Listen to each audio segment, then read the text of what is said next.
மாலை வணக்கம். என் பேர் அருள் டி சங்கர்.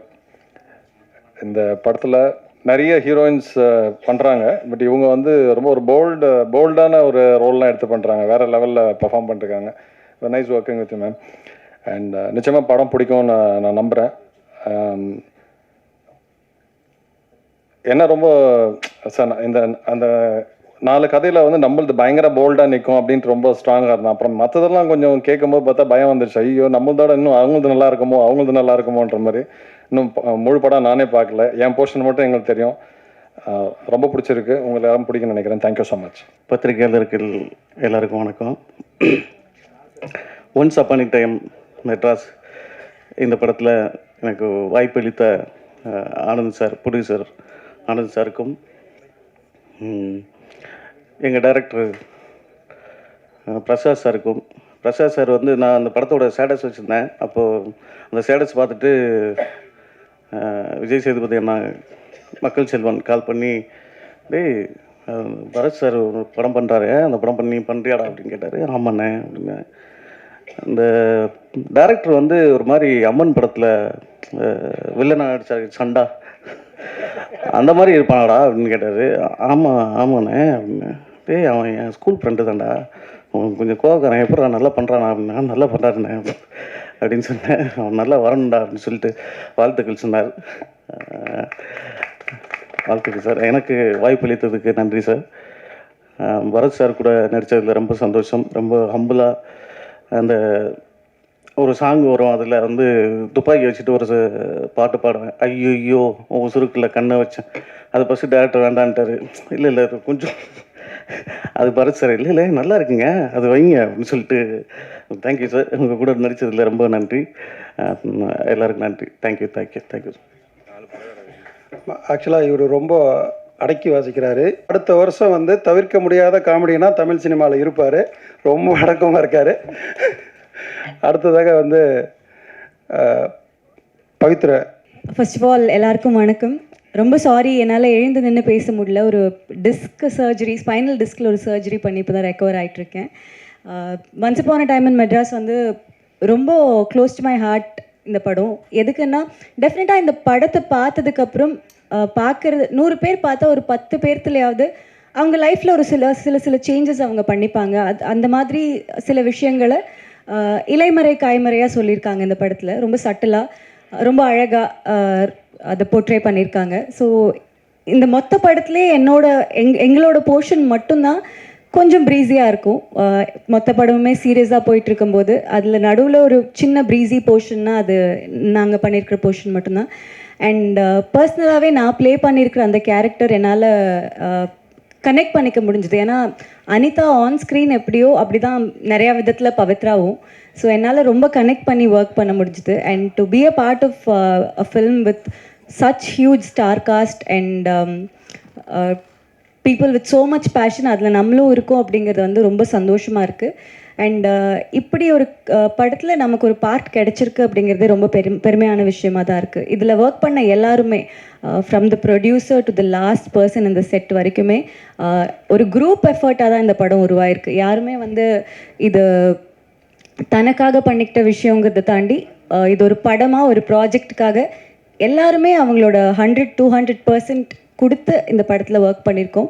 ஸோ டெஃபினட்டாக நீங்கள் மக்கள்கிட்ட இதை எப்படி கொண்டு போய் சேர்க்குறீங்களோ அப்படி தான் மக்கள் பார்ப்பாங்க. ரொம்ப பெரிய படங்கள் அப்படின்னா நம்ம வந்து சொல்லாமே எல்லாத்துக்கும் தெரியும் இப்படி ஒரு படம் வரப்போகுது அப்படின்னு. பட் இந்த மாதிரி ஒரு குரூப் எஃபர்ட்டாக ஒரு ஆன்சம்பிள் காஸ்ட் அண்ட் க்ரூ இருக்கிற படங்களை வந்து மக்கள்கிட்ட கொண்டு போய் சேர்க்கக்கூடிய பவர் உங்ககிட்ட தான் இருக்குது. ஸோ எங்கள் படத்தையும் அதே மாதிரி கொஞ்சம் மக்கள்கிட்ட நல்ல விதமாக கொண்டு போய் சேர்ப்பீங்கன்னு நம்புகிறோம். உங்களுக்கு பார்த்த எல்லாத்துக்குமே படம் பிடிச்சிருக்குன்னு நம்புகிறோம். Thank you so much. என்னுடைய பணிவான தாழ்மையான வணக்கம். எங்கேருந்து எனக்கு ஆரம்பிக்கிறதுன்னு தெரில.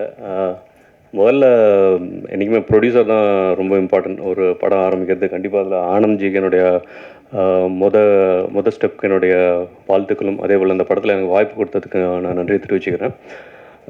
இந்த படத்தில் நடித்த அத்தனை ஆர்டிஸ்ட்டும் சரி, ஏன்னா நான் படம் ஆல்ரெடி பார்த்துட்டேன். உண்மையிலேயே இந்த படத்துலேருந்து பரத் சார் வந்து இன்னும் ரொம்ப எல்லாருக்குமே பிடிக்கும். அதுபோல் மற்ற ஆர்டிஸ்ட்டும் சரி, ஹீரோயின்ஸ் 2 பேருமே வந்து ரொம்ப பெர்ஃபார்ம் பண்ணாங்க. ஷானும் சரி, அவர் ஃபஸ்ட் மூவி மாதிரியே தெரில. அதே போல் எங்கள் சினிமாட்டோகிராஃபராக இருக்கட்டும் காளிதாஸ்ஜி, ஏன்னா அவர் தான் என்னோட எபிசோடில் எடுத்தார். அப்புறம் மற்ற மியூசிக் டைரக்டராக இருக்கட்டும், எல்லாருமே இந்த படத்தில் வந்து பார்த்திங்கன்னா ரொம்ப அருமையாக பண்ணியிருக்காங்க. அத்தனை டெக்னீஷியன்ஸும் சரி, ஒர்க் பண்ண அசிஸ்டன்ட் டைரக்டர், அசோசியேட் எல்லாருமே வந்து, ஏன்னா இந்த படம் வந்து ரொம்ப குறுகிய காலகட்டத்திலும் சொல்ல முடியாது. ஏன்னா இது ஃபுல் ப்ரெஷர் வந்து பார்த்திங்கன்னா டேரக்டருக்கு தான் போச்சு. ஸோ அந்த காலகட்டத்தில் இவ்வளோ ஒரு அருமையான படம் கொடுக்குறதுலாம் வந்து ஒரு சாதாரணமான விஷயமே இல்லை. பிரசாதை பற்றி சொல்லணுன்னா, இந்த படத்துக்கு ஃபர்ஸ்ட் லைன் பிள்ளையார் சொல்லி போட்டதுலேருந்து நான் அவர் கூட ட்ராவல் பண்ணிகிட்ருக்கேன். மேபி நாங்கள் லாக்டவுன் டைமில் ஆரம்பிச்சுன்னு நான் நினைக்கிறேன். இது வந்து எங்கெங்கேயோ ஒரு கதையாக ஒவ்வொரு பாட்டாக உருவாகி நிறைய ப்ரொடியூசர்ஸ்கிட்ட போய் கடைசியாக வந்து ஆனந்த்ஜிகிட்ட வந்து நின்றுது. இந்த படத்தில் வந்து பார்த்திங்கன்னா ஒரு கட்டத்தில் நானே இந்த ப்ராஜெக்டில் இல்லை. அப்புறம் பிரசாதம் வந்து அந்த கேரக்டர் வந்து நீங்கள் கூட இருக்கணும் ராஜி அப்படின்னு சொல்லிட்டு எனக்காக அந்த கேரக்டர் வந்து எனக்கு டெவலப் பண்ணி கொடுத்தாரு. இதுக்கு வந்து நான் வாழ்க்கையில் இந்த மேடையில் பிரசாத், நான் உங்களுக்கு என்றைக்குமே நான் வாழ்க்கை முழுக்க நான் நன்றியோட இருப்பேன்னு நான் நினைக்கிறேன். அதே போல் எல்லாருக்குமே இந்த படத்தில் ஒர்க் பண்ண அத்தனை ஆர்டிஸ்ட்டாக இருக்கட்டும், எல்லாருக்குமே எவ்வளோ எஃபர்ட் போட்டிருக்காங்களா இருக்கட்டும். போட்ட ப்ரொடியூசருக்கு முதல்ல பணம் கிடைக்கணும். ஏன்னா அதில் ஒரு ப்ரொடியூசர்ஸ் மட்டும் இல்லை, 4 பேர் இருக்காங்க. பிஜிஎஸ்ஜிலாம் வந்து அவருடைய வில்லன் ஆக்டிங்லாம் வந்து பார்த்திங்கன்னா அவ்வளோ சூப்பராக பண்ணியிருந்தார். இதில் எல்லாருமே பார்வதி நேர் மேடமாக இருக்கட்டும், அவங்களுடைய இதுங்க எல்லாமே ஒவ்வொரு கதையிலையும் பார்த்திங்கன்னா ஒவ்வொரு எமோஷன் இருக்கணும். தலைவாசல் விஜய் சாராக இருக்கட்டும், இல்லை எல்லாருக்குமே வந்து அவ்வளோ எமோஷன்ஸ். இப்போ என்னோடய கேரக்டர் நீங்களே படம் பார்த்துருப்பீங்க. என்னோட ஃபுல்லாக வந்து பார்த்திங்கன்னா அபிராமி மேடம் கூட தான் நிறைய வரும். ஸோ ஒவ்வொரு கேரக்டருக்கும் உண்டான எமோஷன்ஸ் வேரியேஷன்ஸ் வந்து அவ்வளோ வெரைட்டிஸ் ஆஃப் எமோஷன் வந்து இந்த படத்தில் காமிச்சிருப்பாங்க. கண்டிப்பாக இது வந்து எல்லா ஜனங்களுக்கும் போய் சேர்கிறதுக்கு அதுக்கு நீங்கள் தான் வந்து முழுமையாக சப்போர்ட் பண்ணுவீங்க நான் நம்புகிறேன். நான் ஒவ்வொரு படம், என்னோடய படங்கள் ரிலீஸ் டைம்லேயும் நான் உங்கள்கிட்ட தான் நான் எப்பயுமே நான் கேட்பேன். ஸோ இந்த மாதிரி படங்கள் வந்து கண்டிப்பாக எல்லாத்துக்கும் பிடிக்கிற மாதிரி நீங்கள் தான் கொண்டு போய் சேர்க்கணும். உங்களால் முடிஞ்சால் மட்டும்தான் என்ன மாதிரி கலைஞர்களுக்கெல்லாம் அடுத்து படங்கள் பண்ணுறதுக்கு வாய்ப்புகள் நிறைய கிடைக்கும். ஸோ அந்த நம்பிக்கையில் இன்றைக்கி உங்களுடைய அன்புக்களும் வாழ்த்துக்களும் என்றைக்கு இருக்கும் நான் நம்புகிறேன். வாய்ப்புக்கு நன்றி. மறுபடியும் ஆனந்த்ஜிக்கு நன்றி, என்னோடய ப்ரொடியூசர்ஸ்க்கு எல்லாருக்கும் நன்றி, பிரசாத்க்கு நன்றி, எல்லாருக்கும் நன்றி. தேங்க்யூ. டைரக்டருக்கும் ப்ரொடியூசருக்கும் தேங்க்ஸ் எனக்கு இந்த வாய்ப்பு கொடுத்ததுக்கு. அண்டு படம் நீங்கள் எல்லாம் பார்த்துருக்குது. ஸோ என்னோட maximum best effort I how did in this film. And I think உங்களுக்கு எல்லாருக்கும் கரெக்டாக இருக்கும். அதோட எமோஷன்ஸ் எல்லாமே, அதுக்காக நான் மேக்ஸிமம் என்ன பண்ண முடியுமோ பண்ணியிருக்குது. And thanks everyone, thanks for supporting. எல்லாருக்கும் வணக்கம். இந்த மாதிரி தருணத்தில் உங்களை சந்திக்கிறதுல ரொம்ப சந்தோஷப்படுறேன். எல்லாத்துக்கும் பிடிச்சிருக்குன்னு நம்புகிறேன். இந்த படத்தில் வாய்ப்பு கொடுத்த இயக்குனருக்கும் ப்ரொடியூசருக்கும் ரொம்ப நன்றி. கொடுத்த வாய்ப்பை நல்லபடியாக பயன்படுத்தின்னு நினைக்கிறேன். பார்த்துட்டு உங்களை மேலான கருத்துக்களை சொல்லுங்கள். எல்லாத்துக்கும் வாழ்த்துக்கள். தேங்க்யூ. பத்திரிகைத்துறை நண்பர்கள் அனைவருக்கும் வணக்கம். நான் ஒரு சின்ன விஷயம், ஏன்னா இந்த படத்துக்கு ஏ சர்டிஃபிகேட் கொடுத்துருக்காங்க, உங்களுக்கே தெரியும். நான் டேரக்டர்கிட்ட அப்பயே சொன்னேன், இந்த படத்தில் ஒரு 10 தலை 100 கையெல்லாம் வெட்டுற மாதிரி காமிச்சா யூஏ கொடுத்துருவாங்க, நீங்கள் இந்த மாதிரி எடுக்காதீங்கன்னு சொன்னேன். இல்லை சார், அப்படி பண்ணணுன்னா அதில் ஒரு பெரிய ஹீரோ இருக்கணும், இல்லை பெரிய ப்ரொடக்ஷன் இருக்கணும் அப்படின்னு சொன்னாங்க. ஏன்னா எங்களுக்கெல்லாம் வந்து ரிவைசிங் கமிட்டிக்கு போகிறதுக்கோ இதுக்கு போகிறதுக்கோ எங்களுக்கெல்லாம் இல்லை. ஏன்னா ஒரு சின்ன ப்ரொடக்ஷன் பண்ணுறோம். நீங்கள் பார்த்துருப்பீங்க, இது ஏ சர்டிஃபிகேட்டுன்றதுனால மேக்ஸிமம் காமன் ஆடியன்ஸ் உள்ளே ஏறது கொஞ்சம் கஷ்டமாக இருக்கும். அது காமன் ஆடியன்ஸ் உள்ளே ஏறணுன்னா உங்களுடைய ரிவ்யூஸ் தான். எஸ்வி சேகர் சார், நான் சின்ன வயசில் ஒரு சீரியல் பார்க்கும்போது அதில் சொல்லியிருப்பார், நண்பா ஒருத்தர் கேட்பார், ஏ சர்டிஃபிகேட்டுக்கும் யூ சர்டிஃபிகேட் என்ன நம்ப வித்தியாசம்னு கேட்டிருப்பார். யூ சர்டிஃபிகேட் வந்து ஃபேமிலியோடு போய் பார்ப்பாங்க, ஏ சர்டிஃபிகேட் வந்து ஃபேமிலியில் அவங்க தனித்தனியாக போய் பார்ப்பாங்க அப்படின்னு சொல்லியிருப்பார். அந்த மாதிரி இது வந்து எதுக்காக ஒரு அடல்ட் கண்டென்ட் கொடுத்து, இதில் மோஸ்ட் ஆஃப் த டெலிட்டட் சீன்ஸே பார்த்து 1/2 hour இருக்கும். அதை கட் பண்ண சொல்லிவிட்டு நான் எங்களுக்கு கொடுத்துருக்காங்க, அடல்ட் கண்டென்ட் கொடுத்துருக்காங்க.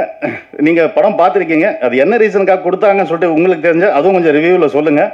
ஏன்னா இது எங்களுக்கு ஒரு பெரிய ஒரு காமன் ஆடியன்ஸ்க்கும் ஃபேமிலி ஆடியன்ஸ்க்கும் இந்த படத்துக்கும் கனெக்ட் பண்ணுற ஒரு இதுவாக இருக்கும்னு நாங்கள் டீமாக விருப்பப்படுறோம். கரெக்டாக? அதனால் உங்ககிட்ட தான் இருக்குது. இது என்ன நீங்கள் கண்டென்ட்டாக சொல்லும்போது இதோ கொஞ்சம் சொன்னீங்கன்னா நல்லாயிருக்கும். நன்றி, வணக்கம். Good evening all. இறைவனுக்கு நன்றி. ரொம்ப பெரிய முயற்சி இது. நாங்கள் போன 2 மாதத்துக்கு முன்னாடியே ரிலீஸ் டேட்டை ஃபிக்ஸ் பண்ணிவிட்டு இங்கே இந்த மேடையில் தான் அனௌன்ஸ் பண்ணிட்டு போனோம். கண்டினியூஸாக பெரிய படங்கள் வந்துக்கிட்டே இருந்தது, ஸ்க்ரீன்ஸ் கிடைக்கவே இல்லை. ஸோ மேஜராக நாங்கள் எதிர்பார்க்குற அட்லீஸ்ட் ஒரு 150-200 ஸ்க்ரீன்ஸ் போடணும்னு பார்த்தோம். பட் அது பாசிபிளே இல்லை. இப்போவுமே அந்த ஸ்க்ரீன் டிமாண்ட் இருந்துக்கிட்டு தான் இருக்குது. பட் ஸ்டில் இதுக்கு மேலேயும் வெயிட் பண்ண வேண்டாம் அப்படின்னு சொல்லிட்டு தான் இப்போ இறங்கியிருக்கோம். ஸோ ஃபஸ்ட்டு ப்ரெஸ்ஸுக்கு கூப்பிட்டு காமிச்சிடுவோம். ஸோ இவங்க தான் நமக்கு பெரிய பலம். We are not having that much big banner இல்லை நம்ம அடுத்த லெவலுக்கு இதை மார்க்கெட்டிங் கொண்டு போகிறதுக்கு. ஸோ உங்களை மட்டுமே முழுசாக நம்பி தான் இதில் இறங்கியிருக்கோம். ஹோப் இந்த படம் உங்களோட எதிர்பார்ப்பை சாட்டிஸ்ஃபேக்ஷன் பண்ணியிருக்கும்னு நம்புகிறோம். Bharath sir, Abhirami ma'am, and once again Pavithra Lakshmi ma'am, Anjali Nair, Thalaivasal Vijay sir, everybody who acted, எல்லாருமே அகெயின் அண்ட் அகெயின் அந்த படம் பார்க்கும்போது போர் அடிக்கவே இல்லை. So thank you for the entire team எனக்கு இந்த ஆப்பர்ச்சுனிட்டி கொடுத்ததுக்கு, வில்லனாக நடிக்கிறதுக்கு. Hope this film will be the one of the best peak of 2024 at the year end. நெருங்கிட்டோம். Let us hope a very good result. எங்களுக்கு மிக மிக மிக உண்மையான நேர்மையான ஒரு கருத்துக்களை கொடுத்து இந்த படத்தை வெற்றி பெற செய்யுமாறு தாழ்மையுடன் கேட்டுக்கொள்கிறோம். நன்றி. இல்லை வர வர எல்லா படத்துலையும் பார்த்தீங்கன்னா பெண்களுக்கு அதிகமாக முக்கியத்துவம் கொடுக்குறீங்க. ஹீரோயின்ஸ் 2-3 போட ஆரம்பிச்சிட்டீங்க. என்ன காரணம்? முக்கியமாக அப்படி போடுறீங்க? இப்போ இந்த படம் பார்த்து நீங்கள் 2-3 ஹீரோயின்ஸ் போட்டனால தான் பெண்கள் முக்கியத்துவம் கொடுத்தவங்க கருத்து இருக்குது. படத்தில் அதிகமாகவே அந்த ஹீரோயின்ஸ் முக்கியத்துவம் வருது. தப்பு இல்லைல்ல சார், நல்ல விஷயம் தானே. நல்ல விஷயம் தான். தமிழ் பெண்களுக்காக கொடுத்துட்டு இருக்கீங்க, அதுவும் வரவேற்கத்தக்கதான். நன்றி. இன்னொன்று பரத் சார் கிட்ட ஒன்று கேட்கணும். இப்போ சமீபமாக பார்த்தீங்கன்னா உங்கள் கதைக்களம் வந்து சூஸ் பண்ணுறதுலாம் அழகாக இருக்குது. ஏன்னா ஒவ்வொரு படத்துலையும் இப்போ லைனாக வந்ததில் வேறு வேறு கதைக்களமாக நீங்கள் அமைச்சிட்ருக்கீங்க. ஸோ இந்த இதுக்கான காரணம் என்ன? நீங்கள் மாற்றத்துக்கான காரணம் என்ன? இல்லை சார், உங்கள் கேள்வியிலே தான் பதில் இருக்குது. அதுதான் கதைக்களம் தான் ரொம்ப புதுசாக இருந்தது. யூஸ்வலாக பண்ணால் ஓடவும் மாட்டேங்குது சார். அது ஒரு பெரிய இதாக இருக்குது. நம்ம ரெகுலரான ஒரு சினிமா, ஒரு பேட்டர்னாக ஒரு சினிமா பண்ணோன்னா அதுவும் ஓட மாட்டேங்குது. ஸோ இந்த மாதிரி புதுசாக ஆக்சுவலாக இது வந்துட்டு ஒரு ஓடிடிக்கு ஒரு சின்ன பட்ஜெட்டில் வந்துட்டு நாங்கள் ஒரு ஆந்தாலஜி ஃபிலிமாக 4 கதைகள் பண்ணலான்னு தான் ஆரம்பிச்சது. பட் படம் பண்ண அதோட நம்ம அந்த ப்ராசஸை பார்க்க நல்லா வருது அப்படின்னோடனே இது தியேட்டருக்கு ரிலீஸ் பண்ணலான்னு ப்ரொடியூசர்ஸ் முடிவு பண்ணாங்க. ஸோ எனக்கு வந்துட்டு இந்த கதையை கேட்கும்போது வந்துட்டு எனக்கு இந்த கேரக்டரும் புதுசாக இருந்தது. இந்த கதையில் இந்த துப்பாக்கியும் இந்த கேரக்டரையும் எப்படி ரிலேட் பண்ணுறாரு, இந்த ஸ்க்ரீன் பிளே, திரைக்கதை ரொம்ப புதுசாக இருந்தது. ஸோ ஒரு புது முயற்சியாக இருக்கட்டுமே, மக்களுக்கும் வந்துட்டு இந்த முயற்சி புதுசாக இருக்கட்டும். ஏன்னா ஃபஸ்ட் ஆஃப் பார்க்கும்போது நிறைய பேருக்கு என்னடா சொல்லிட்டு இருக்காங்கிற ஒரு சின்ன ஒரு நெருடல் வரும். 4 பேர் கதை இருக்கும், அது பாட்டுக்கு போகும்.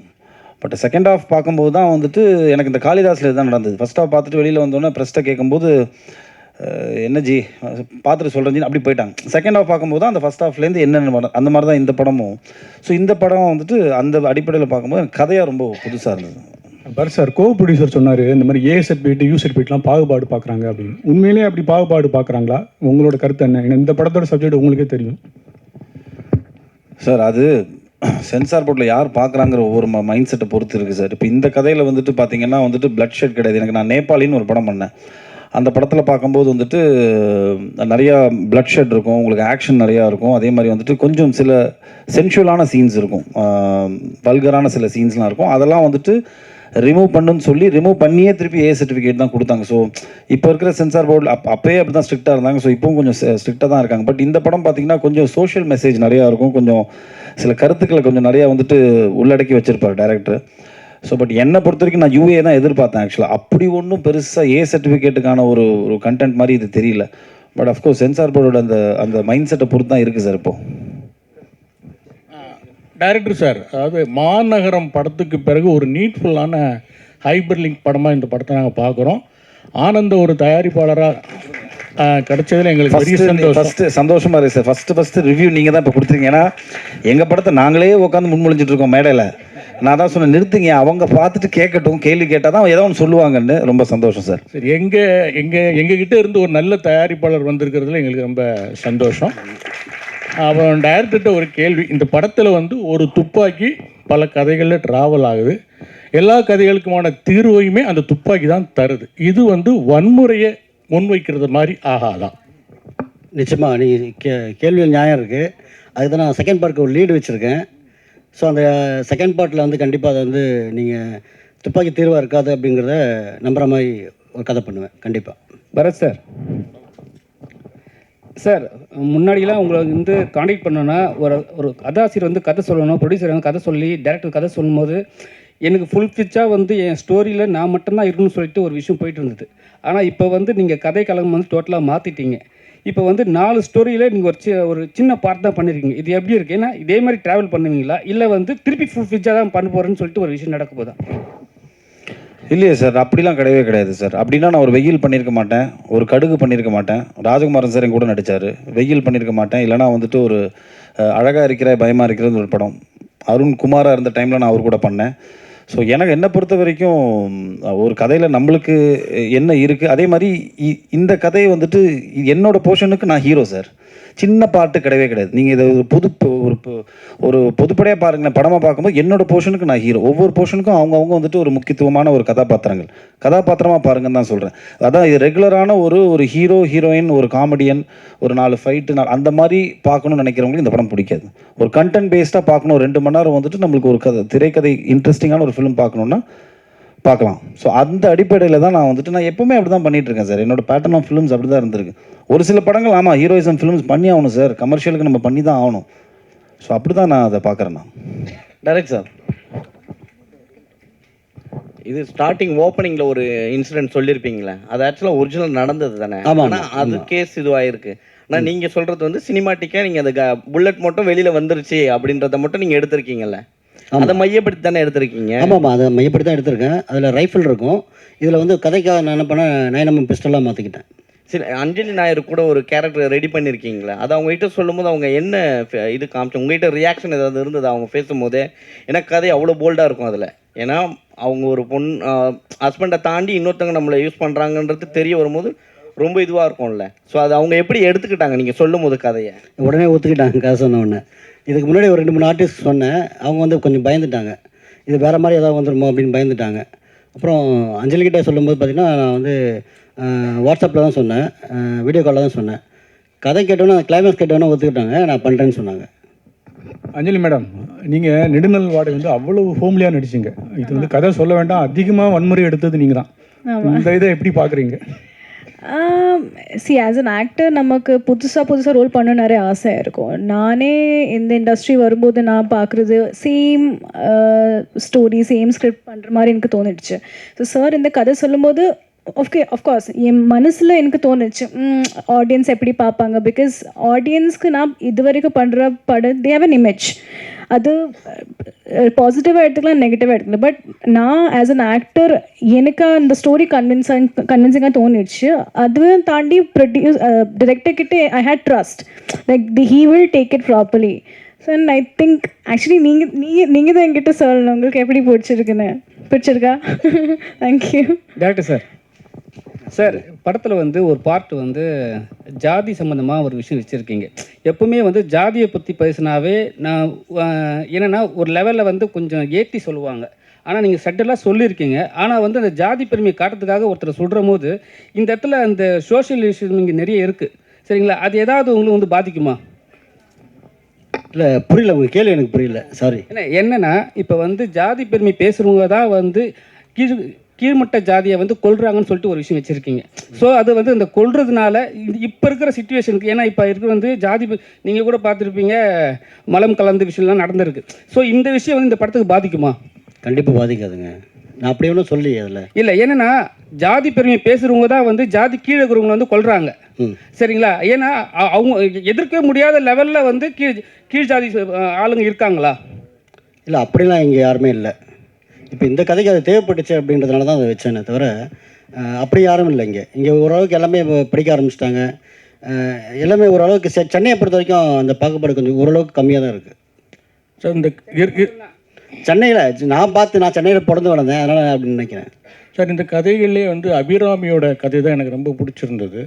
காரணம் என்னென்னா துப்புரவு தொழிலாளனாலே அவ்வளோ போதிய அறிவு இல்லாதவங்க, படிப்பு இல்லாதவங்கன்னு அப்படியான ஒரு சித்திரம் இருக்கும்போது ஒரு பையனை கூட திருநங்கையாக மனப்பூர்வமாக ஏற்றுக்கிற ஒரு தாயாக ஒரு புதிய விஷயமா சொல்லியிருந்தீங்க. அது மட்டும் இல்லாமல் திருநங்கைக்கும் அவர்களுடைய உடம்பு வந்து சுத்தமாக இருக்கணும்னு விரும்புகிறாங்க. குடும்பம் சொன்னால் அவங்களுக்குமே கர்ப்பம் இருக்குது அப்படிங்கிற ரீதியில் ரொம்ப புதிய விஷயம் சொல்லியிருக்கீங்க. இந்த நபர்களை நீங்கள் யாராவது சந்திச்சிருக்கீங்களா, இல்லை முழுக்க இது உங்களுடைய கற்பனையா? இல்லை, இல்லை கற்பனையாக இருக்குது. நம்ம படிக்கிறோம் இல்லைங்களா? ஸோ இதை சார்ந்த சில புத்தகங்கள் படிக்கும்போது அதன் வர தாக்கம் தான் எனக்கு. சார் நிறைய இந்த திருநங்கைகள் நம்ம பார்க்கும்போது பார்த்திங்கன்னா ரோட்டில் பிச்சை எடுக்கிற மாதிரியும் பாலியல் தொழில் பண்ணுற மாதிரியும் பார்த்துட்டே இருக்கும். ஸோ அவங்க வந்து அவங்களுக்கு இதை விட நிறைய படிக்கிறவங்க இருக்காங்க, ரைட்டர்ஸாக நிறைய பேர் இருக்காங்க. ஸோ அவங்களாம் நான் நிறைய மீட் பண்ணியிருக்கேன், அவங்களாம் பேசியிருக்கேன், பழகியிருக்கேன். ஸோ அந்த தாட் நமக்குள்ளே இருந்துகிட்டே இருக்கும். ஸோ வேறு மாதிரி எதாவது காட்டலாமே அப்படின்றதுக்காக தான் அவங்க வந்து எப்படி மாறுறாங்க அந்த இதுக்கு அந்த பக்கமே நான் போகல.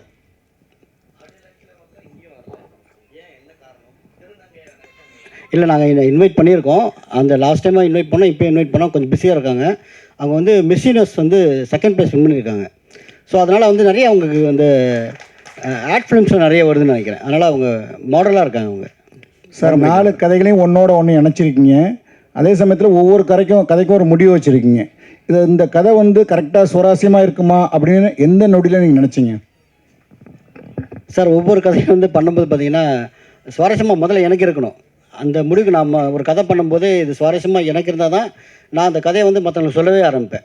நான் எழுத மாட்டேன். முதல்ல வந்து எனக்குள்ளே ஒரு மைண்டுக்குள்ளே ஒரு கதையை வந்து வடிவமைச்சிருவேன். அப்புறம் கேரக்டரை வடிவமைச்சிருவேன்.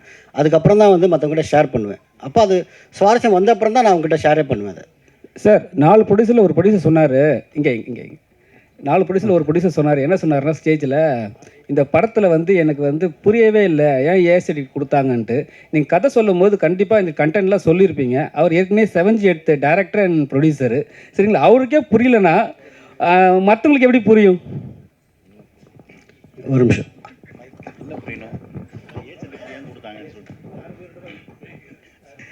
இல்லை, புரியலன்னு சொல்ல, இது அந்தளவுக்கு வன்முறையான கதையும் இல்லை.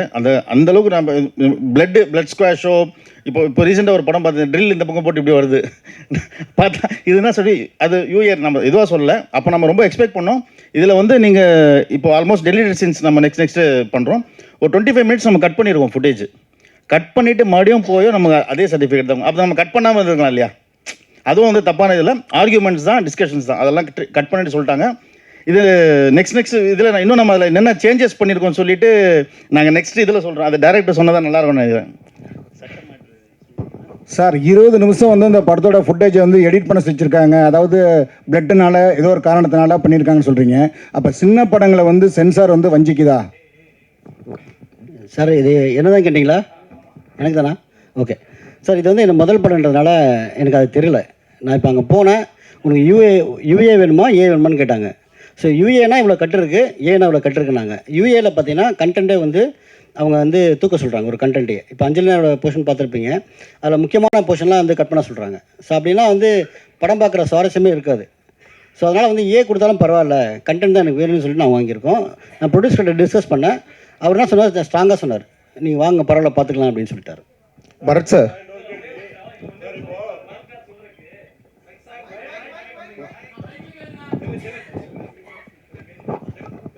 இல்லை அவர் சொல்ல மறந்துட்டார்.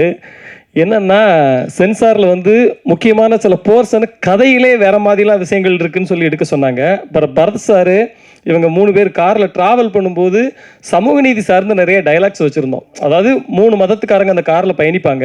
3 பேரும் அவங்கவுங்க பாயிண்ட் ஆஃப் வியூவில் அவங்கவுங்க இதை பற்றி பேசுவாங்க. அந்த விஷயத்தை டோட்டலாகவே எடுக்க சொன்னாங்க.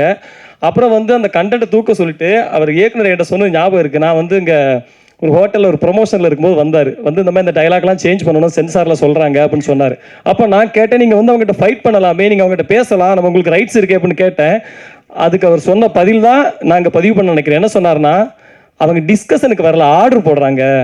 அவங்க தொழில வந்து டிஸ்கஷனே இல்லை, சமூக நீதி அதெல்லாம் விடுங்க, மதம் சார்ந்த அதெல்லாம் விடுங்க, இதை பண்ணுங்க தூக்குங்க அப்படின்னா அதை கொடுக்குற எல்லாம் அந்த டிஸ்கஷன் முடிக்க அவங்க வரல அப்படின்னு சொன்னார். இப்போ ஒருவேளை இவர் வந்து ஒரு லோகேஷ் கனகராஜ் மாதிரி ஒரு பெரிய நிறுவனத்தில் படம் பண்ணுற ஒரு இயக்குனராக இருந்தால் அந்த டிஸ்கஷன் மேபி நடந்திருக்கலாம். அவர் எளிய இயக்குனர், எளிய நிறுவனங்கிறதுனால அந்த டிஸ்கஷனுக்கு சென்சார் வரலன்னு நினைக்கிறேன். நான் என்ன சொல்கிறேன்னா, அதாவது டிஸ்கஷனுக்கு 2 பேரும் பேசணும். ஒருத்தங்க பேசி ஒருத்தங்க கேட்குறது டிஸ்கஷனாக இருக்காது. அது சென்சாரில் நடக்கு, அது மாறணுங்கிறது இந்த இடத்துல என்னுடைய தாழ்மையான வேண்டுகோள். நன்றி. பரத் சார்,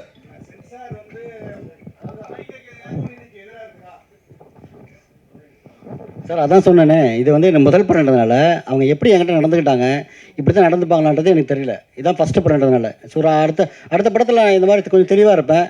தெளிவான சில கேள்விகள் கேட்க முடியும் உங்களை. பரத் சார், உங்கள்கிட்ட ஒரு கேள்வி. நீங்கள் வந்து நிறைய நெகட்டிவ் ரோல் பண்ணியிருக்கீங்க, பட் அதுக்கு ஒரு ரீசன் இருக்கும். மேபி ஹீரோயின்காக ஏதாச்சும் ஒரு விஷயம் ரிவெஞ்ச் எடுக்கிற மாதிரி ஒரு சப்ஜெக்டாக இருக்கும். பட் இப்போ உள்ள உங்கள் கூட நடித்த சக நடிகர்கள் வந்து ஹீரோவாக இருந்தவங்க எல்லாருமே இப்போ மெயினாக முழுக்க முழுக்க நெகட்டிவ் வில்லனாகவே பண்ணுறதுக்கு இன்ட்ரெஸ்ட் காட்டுறாங்க. இன்கேஸ் ஃப்யூச்சரில் நீங்கள் அந்த மாதிரி பண்ணுறதுக்கு ஐடியா இருக்கா? கண்டிப்பாக பண்ணுவேன் சார். நான் பட் அந்த மொத்தம் நெகட்டிவ் கதாபாத்திரம் என் மேலே இருக்கணும். அந்த பிரிஞ்சுலாம் இருக்கக்கூடாது. இப்போது அருண் விஜய் பண்ணார்ல அஜித் சார் படத்தில். ஸோ அந்த மாதிரி இருந்துச்சுன்னா, நல்ல டேரக்டர் இருந்துச்சுன்னா, நம்மளுக்கு நம்ம பண்ணுற ஒரு எஃபர்ட், நம்ம போடுற அந்த இன்வெஸ்ட்மெண்ட் வந்து யூஸ்ஃபுல்லாக போய் சேரும். இல்லைனா சும்மா ஏனோ தானோன்னு பண்ணுறது வேஸ்ட். கண்டிப்பாக பண்ணுவேன் சார். ஏன்னா இன்ஃபேக்ட் ஏதோ ஒரு இன்டர்வியூவில் கூட ஒரு விஜய் சேதுபதி கூட சொல்லியிருப்பார், நெகட்டிவாக பண்ணுறது தான் இன்னும் ஆக்சுவலாக மீட்டர் அதிகம். இன்னும் நிறையா பெர்ஃபார்ம் பண்ணலாம், இன்னும் எக்ஸ்ட்ராவாக வந்து நம்மளால் வந்துட்டு ஒரு ஸ்டெப் போய் பெர்ஃபார்ம் பண்ண முடியும். ஸோ கண்டிப்பாக நான் பண்ணுவேன். வெறும் இந்த 4 பேர் தானே, இந்த சைடெல்லாம் சைலண்ட்டாக இருக்காங்களே. புரியல சொல்லுங்கள் சார். படத்துக்கு டைலாக் ரைட்டர் வந்து ஜெகன் கவிராஜ்.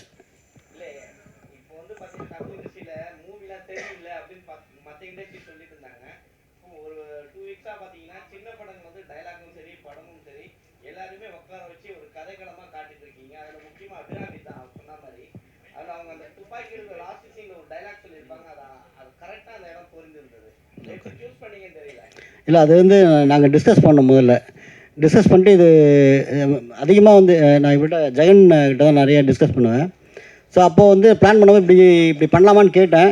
ஸோ உடனே அதுக்கேற்ற மாதிரி ஒரு டைலாக் அவர் தான் சொன்னார் அந்த இடத்துல. ஸோ அது பொருத்தமாக இருந்துச்சு கதைக்கு. சார் ஒரு கேள்வி. அது இந்த சர்டிஃபிகேட், சென்சார் சர்டிஃபிகேட் படிச்சுதான் ஏன் சர்டிஃபிகேட் கொடுத்தாங்க, நீங்கள் பேசாமல் வந்துட்டீங்கன்னு சொன்னீங்க. பட் இதே மாதிரி சூப்பர் ஸ்டார் படங்கள், அப்புறம் பெரிய டைரக்டர் சங்கர் போன்ற படங்கள்லாம் இதை விட பெரிய வன்முறைகள்லாம் இருக்குது, படங்கள்ல இருக்குது. பட் அதுக்கு வந்து யூ சர்டிஃபிகேட்டே கொடுக்குறாங்க.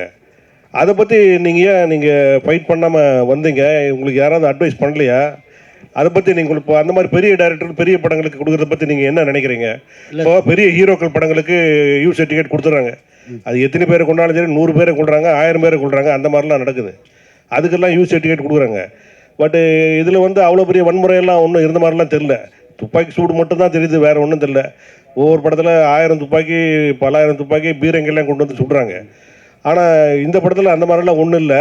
ஆனால் இதுக்கு யூ சர்டிஃபிகேட் கொடுக்காததுக்கு நீங்கள் என்ன மாதிரி ஃபீல் பண்ணீங்க? உங்கள் படக்குழுவோட எண்ணம் என்ன அப்படின்னு சொல்லிட்டு கொஞ்சம் சொல்லுங்கள் சார். இது வந்து என்னென்னா, இப்போ இந்த கதை இப்போ ஏற்கனவே சொன்னதான் எனக்கு வந்து என்னென்னா, இப்போ நீங்கள் கண்டென்ட் ரொம்ப ஸ்ட்ராங்காக இருந்ததுனால நான் இந்த ஏயூலாம் பற்றி கவலைப்படல ஃபஸ்ட்டு. இன்னொன்று வந்து இது வந்து பார்த்திங்கன்னா குழந்தைங்க பார்க்குற படமே இல்லை, இது ஒரு மெச்சூர்டு ஆடியன்ஸ் பார்க்குற படம் தான். அது யூஏ கிடச்சிருந்தா சந்தோஷப்பட்டிருப்பேன். இல்லை சார், அதை பற்றி எனக்கு என்ன சார் தெரியும்? நான் இப்போ தானே வந்திருக்கேன் ஃபீல்டுக்கு சார். கேட்டுரு சார், அந்த டிஸ்கஷன் அவங்க வரல. அவங்க இப்போ அந்த டிஸ்கஷனுக்கே அவங்க வரல சார். ஆல்ரெடி கேட்ட கொஷினோட ஒரு கண்டினியூஷன் தான் இது. நீங்கள் துப்பாக்கி வச்சு இது எல்லாத்துக்குமே தீர்வுன்ற மாதிரி சொல்லியிருக்கீங்க. பட் இந்த கதையை டிசைன் பண்ணும்போது நீங்கள் வேறு ஒரு மல்டிபிள் ஒரு கிளைமேக்ஸும் யோசிச்சுருப்பீங்க இல்லையா? ஸோ அப்படி இருந்ததுன்னா இது நீங்கள் என்னவா யோசிச்சுருந்துருப்பீங்க? இந்த துப்பாக்கின்னு ஒன்று இல்லாமல் இது எல்லா பிரச்சனைக்கும் என்ன தீர்வாக, ஆல்டர்னேட்டிவாக என்ன கிளைமேக்ஸ் யோசிச்சிங்க? தெரியல, எனக்கு அந்த மாதிரி ஐடியாவே இல்லை. இப்போ நீங்கள் பார்ட் 2ல் வந்து கண்டிப்பாக வன்முறை வந்து தீர்வுன்றதை கண்டிப்பாக சொல்லுவேன். பரத் சார் கண்டிப்பாக வாய்ஸ் படத்தில் அறிமுகமானீங்க.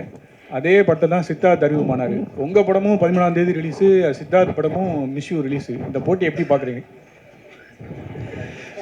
நான் என்ன சொல்லணும்னு நினைக்கிறீங்க? வாழ்த்துக்கள் நண்பா, அவ்வளோதான். சார், அவர் படமாக வரட்டும், நம்ம படமாக வரட்டும், நம்ம நல்ல படங்கள் ஓடட்டும் சார், அவ்வளோதான். வாழ்த்துக்கள். முதல்ல படக்குழுவிற்கு வாழ்த்துக்கள். ரொம்ப சிறப்பாக இருக்குது படம். இதில் இந்த தமிழ் குடி அப்படிங்கிற வார்த்தை 2-3 தடவை வருது. ரொம்ப ரசிப்பாக இருக்குது அந்த சீனு. அது மூலமாக சமூக நீதியை சொல்கிறீங்க போல இருக்கு. இயக்குனருக்கு தான் கேட்குறேன். கண்டிப்பாக நான் நீங்கள் உடனே கொடுத்துருவோம் மைக்கு, டோன்ட் வரி. இல்லை, அவர் அந்த பக்கம் இந்த பக்கம் பார்க்குறாரு, அதுக்காக சொன்னேன். அது ஆமாம், அது வந்து பார்த்தீங்கன்னா சீமான் தான் தமிழ் குடிம்பார். அப்போ அவரை மனசில் வச்சு தான் அந்த ஒரு இதுக்கு பதில் சொல்லியிருக்கிறீங்களா? இல்லை, அப்படியெல்லாம் ஒன்றும் இல்லை சார். நம்ம சமூகத்தில் நம்ம படிக்கிறது, பார்க்குறது, பேசுகிறது. ஸோ நான் எங்கள் ஃப்ரெண்ட்ஸ்குள்ளேயே நிறைய டிஸ்கஷன் இது சம்மந்தமாக நிறைய நடக்கும். ஸோ அதுதான் இது வந்து கதையில் வச்சேனே தவிர வேறு ஒன்றும் புதுசாலாம் ஒன்றும் இல்லை சார். படத்தில் வந்து பெரியார் புத்தகம், அம்பேத்கர் புத்தகம் காமிச்சிருந்தீங்க, மகிழ்ச்சி. அப்புறம் அதில் ஒரு கேள்வி, சமூக போராளியாக கனியா கேரக்டர் இருந்துச்சு, அதை பற்றி ஒரு முழுமை இல்லையே, ஏன் அடுத்த பார்ட்டில் இருக்கா? சார் அந்த இது வந்து நம்ம கர்நாடகாவில் நடந்த ஒரு ரைட்டர் பற்றின ஒரு ரைட்டரை கொலை பண்ணியிருப்பாங்க. ஸோ அது வந்து நான் அந்த இன்டெரக்டாக தான் அதில் சொல்லியிருக்கேன் அதில். ஸோ அந்த சமூக நீதி அக்கறை வந்து பார்த்திங்கன்னா எல்லா இயக்குனருக்கும் வேணும். ஸோ எனக்கும் அதில் கொஞ்சம் இருந்ததுனால நான் அதை ட்ரை பண்ணியிருக்கேன். இருக்கலாம் சார். அதான் ஆக்சுவலி ஃபைனலாக ஒரு சின்ன வேண்டுகோள். அது வேண்டுகோள் இல்லை, சொல்கிறேன். ஆக்சுவலாக வந்து ப்ரீ கிளைமேக்ஸ் இருக்கும், ஒரு கிளைமேக்ஸ் இருக்கும். தயவுசெய்து அதை மட்டும் கொஞ்சம் எழுதாமல் எழுதுனீங்கன்னா கொஞ்சம் மகிழ்ச்சி. அப்புறம் இன்னொன்று வந்து இந்த படம் வந்து ஆரம்பிக்கும் போது இது தனித்தனியாக படமாக வந்து ஃபைனலாக அந்த கிளைமேக்ஸை ஒன்றாக்குறதா தான் இருந்துச்சு. பிரசாத் சாரும் ஆனந்தும் தான் வந்து இப்படித்தான் போகணும் அப்படின்னு ஒருத்த காலில் நின்று அதை கொண்டு வந்தாங்க. அது அவங்க 2 பேருக்கு தான் ஆக்சுவலாக அந்த கிரெடிட். இப்போது மாநகரம் மாதிரி இருக்குன்னு சார் சொன்னார்னா அது அவங்கக்கிட்ட தான் போகணும். அது இப்போ வந்து ஃபினான்சியர் மகேந்திரன் சார் அவர்களை, ப்ரொடியூசர் ஆனந்த், அடுத்தது சார் கொஞ்சம் உட்காருங்க சார். நீங்கள் ட்ரெய்லரில் பார்த்தீங்கன்னா தெரியும்னு நினைக்கிறேன். ஆக்சுவலி கௌரினா அதை குறிக்குதுன்னு அவங்களே எடுக்க சொல்லிட்டாங்க. அப்புறம் சையத் அவர் இருக்கார் இல்லையா, அவர் வந்து ஒரு காவி ட்ரெஸ் மாதிரியான ஒரு ட்ரெஸ் போட்டிருப்பார். எங்களுடைய படம் நாங்கள் ஒரு டேட் அனௌன்ஸ் பண்ணோம், அது டிலே ஆகிடுச்சு. அந்த காவி ட்ரெஸ் போட்டுட்டு இருக்கக்கூடாது, ஏன்னா அவர் வந்து அந்த படத்தில் அவர் ஹிந்து, பரத் சார் ஒரு அப்படின்றனால அந்த இந்து காவி ட்ரெஸ் போட்டு அவர் வில்ல, அதுக்காக நீங்கள் அவர் ட்ரெஸ்ஸை மாற்றுன்னு சொல்லிட்டாங்க. உண்மையிலே நாங்கள் ஃபைட் பண்ணலாம் தான் நினச்சோம். சரி ஃபைட் பண்ணால் அது டிலே ஆகி எதுக்கு அது மாதிரி சென்சார் வந்து எனக்கு ஒன்றும் புரியல. சென்சார் வந்து எனக்கு சினிமாவே பார்க்க மாட்டாங்க. ஆனால் பெரிய படங்களுக்குலாம் அப்படி எதுவும் பார்க்கறது இல்லை. ஆனால் சின்ன படங்களுக்கு மட்டும் நிறைய விஷயங்கள் சினிமாவை பார்க்க மாட்டாங்க. அது என்னென்னு தெரில. எங்கள் படத்துக்கும் அப்படி நிறைய பண்ணியிருக்காங்க. இனிமேலாச்சும் சென்சார் போர்டு வந்து சினிமாவை பார்க்கணும். நிறைய படங்களில் முஸ்லீம்ஸில் கேரளா ஸ்டோரியா சம்திங் அதெல்லாம் பார்த்தீங்கன்னா அங்கே முஸ்லீமை தப்பாக காமிச்சிருப்பாங்க. அப்போ அதுக்கு எதுவுமே சொல்லலை. ஆனால் அங்கே ஒரு இந்து தப்பாக காமிச்சிட்டாங்கன்ற மாதிரி சொல்லி அவர் ட்ரெஸ்ஸை மாற்றலாம் சொல்லிட்டாங்க. அவர் படம் ஃபுல்லாக வேற ஒரு ட்ரெஸ் போட்டுருந்தார். நாங்கள் வந்து அப்புறம் சிஜி பண்ணி அவர் ட்ரெஸ்ஸை மாற்றணும். அவர் நாமம் போட்டிருந்தார், அந்த நாமத்தை தூக்க சொல்லிட்டாங்க. இது என்னன்னு எனக்கு புரியவே இல்லை. மறுபடியும் சொல்கிறேன், சென்சார் போர்டு வந்து சினிமாவை பாருங்கள். தேங்க்யூ. ஆக்சுவலாக இந்த படம் பார்க்கும்போது எனக்கு நிறைய காதில் கமெண்ட்ஸ் வந்துச்சு. அவருக்கு பார்த்தீங்கன்னா இந்த சைடில் ஒரு மாதிரி கிளாராக இருந்துச்சு அப்படின்னு சொல்லிட்டு. அது காரணம் தான், அந்த ட்ரெஸ்ஸை மாற்றினதால அவர் இங்கெல்லாம் ஒரு மாதிரி கிளாராக வந்துருச்சு. தம்பி ஓகேவா ஃபைனல் இந்த விழா வந்து இது பிஆர்ஓக்கள் விழா மாதிரி ஆயிடுச்சு. எங்கள் யூனியன் உறுப்பினர் இத்தனை பேர் வந்து ஆனந்துக்கு உறுதுணையாக இருக்குது. அந்த ஒட்டுமொத்த குழுவினருக்கு நம்ம மறுபடியும் ஒரு கைத்தட்டி பாராட்டு தெரிவிச்சுக்கலாம். பிஆர்ஓக்களில் முதல்ல வந்து தயாரிப்பாளர் வந்து சித்ரா லட்சுமணன். அதுக்கப்புறம் குமார் வந்து அவங்க அப்பா வச்சு அவர் ப்ரொடியூசர் ஆனார். அப்புறம் கிளாமர் கிருஷ்ணமூர்த்தி ப்ரொடியூசர் ஆனார். அதுக்கப்புறம் ரியாஸ் வந்து பிஆர்ஓ ரியாஸ் வந்து ப்ரொடியூசர் ஆனார். அந்த வரிசையில் மதுரை செல்வமும் வந்து ப்ரொடியூசர் ஆனார். இப்போ போக பார்த்தா ப்ரொடியூசர் சங்கமாக இது மாறிடுற மாதிரி வந்திருக்கு. அந்த இதில் வந்து நம்ம ஆனந்த் வந்து இப்போ பிஆர்ஓலேருந்து ப்ரொடியூசராக இருக்கிறாரு. அவருக்கு ஒரு கைத்தட்டி பாராட்டு தெரிவிச்சுக்கலாம். இந்த பிஆர்ஓங்கிறவங்க வந்து பத்திரிக்கையாளர்களுக்கும் சினிமாக்காரங்களுக்கும் வந்து ஒரு பாலமாக தோணியாக ஏனியாக தான் இது வரைக்கும் செயல்பட்டு இருந்தோம். எல்லோரும் ஏறுவாங்க மிதிப்பாங்க எல்லாம் போயிட்டு இருந்தது. ஸோ அந்த பிஆர்ஓக்களுக்குள்ளேயும் ஒரு முன்னேற்றம் வேணும்னு சொல்லி உறுதுணையாக இருந்த இந்த குழுவினருக்கும் பர்டிகுலர் ஏன் ஹீரோவுக்கு நான் சொல்கிறேன்னா, ஒரு ஹீரோ நினச்சா தான் படம் வந்து நல்லபடியாக முடிஞ்சு கடைசி வரைக்கும் வரும், வெளியில் கொண்டு போகிற வரைக்கும் கொண்டு வரணும். அதனால் பரத் அந்த விஷயத்தை செஞ்சுட்டு வர்றாரு. அவருக்கு வந்து மறுபடியும் நன்றி தெரிவிச்சுக்கிறோம். அதே மாதிரி இதில் வந்து நம்ம ஆனந்துக்கு உறுதுணையாக இருக்கிற கேஎஸ் செல்வகுமார் அவர்களுக்கும் ஜெகன் அவர்களுக்கும் நம்ம நன்றி தெரிவிச்சுக்கலாம். ஏன்னா அவங்களும் வந்து அடுத்தடுத்த படங்கள் எடுக்கிறதுக்கு தயாராகிட்டாங்க கோ ப்ரொடியூசராக இருந்து. நான் என்ன ரொம்ப படம் முடிஞ்சு இவ்வளோ நேரம் நீங்கள் உட்காந்துருக்கிறதே பெரிய விஷயம். ஸோ மறுபடியும் சொல்கிறேன், இந்த விழா வந்து நிறைய பிஆர்ஓக்களுக்கு ஒரு உந்துகோலாக இருக்கும், தூண்டுகோலாக இருக்கும். ஸோ ஏன்னா ஒரு படம் ஆரம்பிக்கிறதுக்கு முன்னாடி தான் பிஆர்ஓ கூப்பிட்டு தான் பேசுகிறாங்க. படம் ரிலீஸுக்கு அப்புறம் வேலை செய்கிற ஒரே இனம் பிஆர்ஓ மட்டும்தான். ஸோ அதுக்கு இவ்வளோ தூரம் இம்பார்ட்டன்ட் கொடுத்து நடித்து கொடுத்த நடிகைகளுக்கும் தொழில்நுட்ப கலைஞர்களுக்கும் ஆனந்த் சார்பில் நன்றி தெரிவிச்சுக்கிறேன். அதே மாதிரி நீங்கள் இன்றைக்கி படம் பார்த்துருப்பீங்க பத்திரிக்காரங்களாம். நீங்கள் வருஷம் ஃபுல்லாக படம் பார்த்துட்ருக்கீங்க. ஒவ்வொரு வருஷமும் 250 படம் ரிலீஸ் ஆகுது. 250 படமும் பார்த்துருக்கீங்க. சில படங்கள் உங்களுக்கு ஓஹோன்னு பிடிக்கும், சில படம் ரொம்ப சுமாராக பிடிக்கும், சில படம் பிடிக்காமல் போகும். அதனால் இந்த ஒரு மறுபடியும் ஒரு அடுத்த ஸ்டேஜுக்கு வந்திருக்கிற நம்ம ஆனந்த், ஏன்னா டைமண்ட் பாபு தான் அவரை வந்து உருவாக்குனார். அவருக்கு இந்த நேரத்தில் ஆனந்த் சாரோட நன்றியை தெரிவிச்சுக்கிறோம். இந்த படம் நீங்கள் பார்த்துருக்கீங்க. உங்களுக்கு பிடிச்சிருந்ததுன்னா இமிடியட்டாக நல்ல விமர்சனம் கொடுங்க. ஒருவேளை உங்களுக்கு தனிப்பட்ட முறையில் பிடிக்கல, ஆனந்த பிடிக்கலனாலும் சரி, பரத் சாரை பிடிக்கலனாலும் சரி, இல்லை நீங்கள் வந்து இப்போ இதில் நடித்தவங்க யாரையும் பிடிக்கல அப்படின்னு நீங்கள் நினச்சிங்கன்னா ஒரு 4 நாள் கழித்து விமர்சனத்தை எழுதுங்க. ஏன்னா அது வரைக்கும் இந்த படம் நல்லா ஓடட்டும் தேட்டரில். இந்த உதவியை நீங்கள் செய்யுங்க. ஏன்னா வழக்கமாக வந்து பிஆர்ஓக்குள்ளே பத்திரிக்காரங்களே பேசும்போது கேமரா ஆஃப் பண்ணிடுவீங்க. இந்த தடவை ஒரு 5-6 கேமரா ஆன்லேயே இருக்குது. ஸோ அதனால் உங்களுக்கு ஒரு வேண்டுகோளாக வச்சுக்கிறேன். குறிப்பாக பாலாக்கு சொல்கிறேன், ஏதாவது குதர்க்கமான கேள்விகளை கேட்காம இவங்ககிட்ட ஒரு ஆக்கப்பூர்வமான கேள்விகளை கேட்டு இந்த படத்துக்கு உறுதுணையாக இருக்க மாதிரி கேட்டு விடைபெறுகிறேன். நன்றி, வணக்கம். ரொம்ப நேரம் ஆச்சு, சீக்கிரம் விடுங்கடான்ற எண்ணத்தில் இருப்பீங்க. ஸோ ஒரு 2 வரி மட்டும் பேசிட்டு விட்டுறேன். இந்த படம் பேசுகிற ஒரு விஷயம் என்னென்னா, பிறப்புக்கும் எவ்வுயிருக்கும், அப்படிதான். அதுதான் இந்த படத்தோட அடிநாதம். இந்த டைரக்டர் வந்து முதல்ல எனக்கு கதை சொன்னாங்க. அது அவருக்கு ஞாபகம் இருக்கான்னு தெரியல. கதைகளில் சில விஷயங்கள் நானும் சொன்னேன். இதில் வந்து ஒரு பிறப்பு நடக்கும்போது நடைபெறுகிற ஒரு குறை, அது வந்து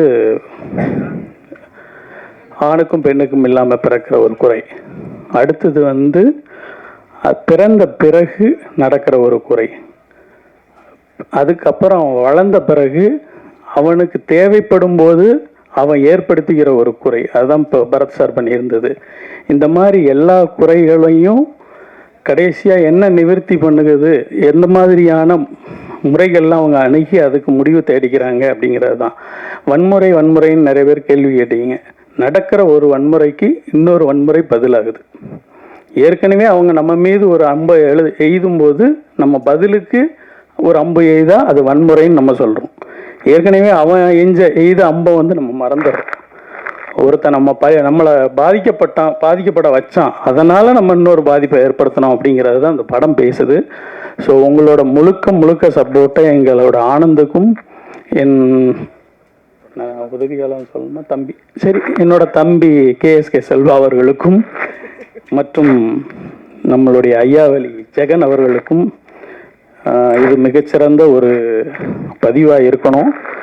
நம்ம பத்திரிகையாளர்கள் தரப்பிலிருந்தும் பத்திரிகை தொடர்பாளர்கள் தரப்பிலிருந்தும் நிறைய தயாரிப்பாளர்கள், நிறைய இயக்குனர்கள், நிறைய கிரியேட்டிவ் சைடில் நிறைய வரணும்னு என்னோட ஆசை. ஏன்னா எல்லாரும் அந்த கனவுகளோட தான் ஊர்லேருந்து கிளம்பி வந்திருப்போம். நான் நடிக்கணும்னு கிளம்பி வந்தேன். அது ஒரு பாடி பில்டரோட நின்று போச்சு. அதனால் இங்கே இருந்து யாரையாவது தேர்ந்தெடுத்தீங்கன்னா ரொம்ப நல்லா இருக்கும் அப்படின்னு நம்மளுடைய திரையுலகிற்கு ஒரு வேண்டுகோளை வைத்து இவ்வளவு நேரம் காத்திருந்த அன்பு நண்பர்களுக்கு என்னோட நன்றிகளை தெரிவித்துக் கொள்கிறேன். உங்களுக்கு ஒரு 34% பிடிச்சதுன்னா ஒரு 40 மார்க் போட்டு விடுங்க. தேங்க்யூ, நன்றி. ஓகே. உலகம் முழுவதும் திரையரங்குகளில் வெளியிடும் ஸ்பேரோ சினிமாஸ் கார்த்திக் அவர்களுக்கு நன்றியை தெரிவித்துக் கொள்கிறேன். இதுக்கப்புறம் நான் நிறைய பேசலை. 34%லாம் கிடையாது. இங்கே நீங்கள் நல்லா படம் மாநகர மாதிரி இருக்குன்னு சொன்னீங்க. அப்படியே மைண்டில் ஃபிக்ஸ் பண்ணிக்கிட்டு போய்கிட்டே இருப்போம். நன்றி, வணக்கம்.